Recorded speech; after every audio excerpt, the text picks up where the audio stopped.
হৰে কৃষ্ণ। আপোনালোকৰ সকলোকে শুদ্ধ প্ৰেমৰ ৰঙৰ উৎসৱ হোলীৰ হিয়াভৰা ওলগ জনালোঁ। হোলী হৈছে এনে এক উৎসৱ যিটো সকলো ধৰ্মৰ লোকে সম্প্ৰদায় তথা জাতিৰ বন্ধনৰ সীমা অতিক্ৰম কৰি আমাক ভাতৃত্ববোধৰ প্ৰেমৰ বাতৰি প্ৰদান কৰে।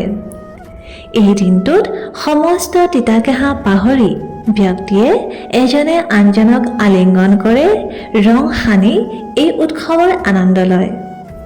হোলীৰ এদিন পূৰ্বে পালন কৰা হোলিকা দহনে এক অতি গভীৰ অৰ্থ বহন কৰে। দৰাচলতে হোলিকা দহন পাপ প্ৰবৃত্তিৰ নাশ কৰাৰ প্ৰতীক হয়। সত্যযুগত দৈত্যৰাজ হিৰণ্যকশিপুৰ ভগ্নী হোলিকা নামৰ ৰাক্ষসীজনীয়ে এই বৰদান লাভ কৰিছিল যে অগ্নিয়ে তাইৰ কেতিয়াও নাশ কৰিব নোৱাৰিব।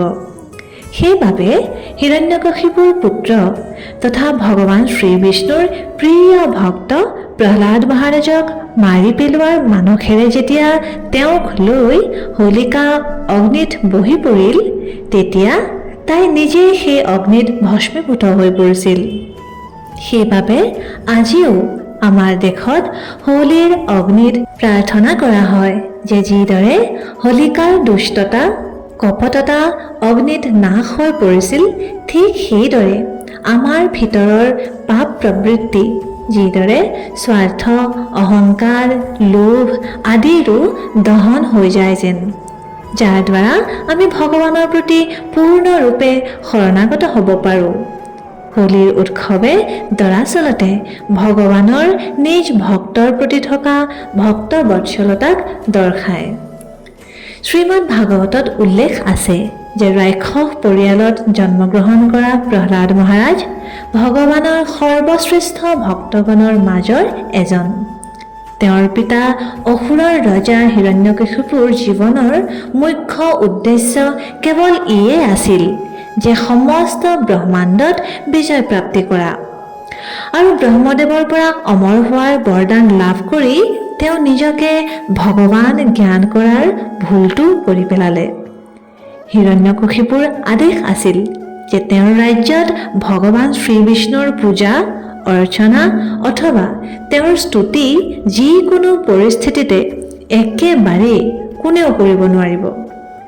কিন্তু ইয়াৰ পিছতো হিৰণ্যকশিপুৰ পুত্ৰ প্ৰহ্লাদ মহাৰাজে প্ৰত্যেক মুহূৰ্ততে ভগৱানৰ নামৰ কীৰ্তন কৰিছিল আৰু আনৰ ওচৰত ভগৱানৰ মহিমাৰ বৰ্ণনাও কৰিছিল। যেতিয়া এই কথা হিৰণ্যকশিপুৱে গম পালে, তেতিয়া তেওঁ প্ৰহ্লাদ মহাৰাজক মাৰিবলৈ অনেক প্ৰকাৰে চেষ্টা কৰিলে।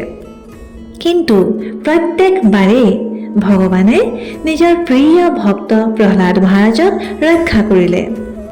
অন্তত হিৰণ্যকশিপুৰ ভগ্নী হোলিকাই তেওঁক ক'লে, দাদা, মই ব্ৰহ্মদেৱৰ পৰা বৰ লাভ কৰিছোঁ যে অগ্নিয়ে মোক কেতিয়াও জ্বলাব নোৱাৰে। সেইবাবে মই প্ৰহ্লাদক অগ্নিত লৈ বহি যাওঁ। ইয়াৰ ফলত অতি সহজতে তাৰ মৃত্যু ঘটিব। কিন্তু স্বয়ং ভগৱানে কাৰোবাৰ যেতিয়া ৰক্ষা কৰে, তেতিয়া সংসাৰৰ কোনো শক্তিয়ে সেই ব্যক্তিৰ একো ক্ষতি কৰিব নোৱাৰে। ভগৱানৰ কৃপাত সেই অগ্নিত প্ৰহ্লাদ বাচি গ'ল, কিন্তু হোলিকা নিজেই জ্বলি ভস্ম হৈ পৰিল।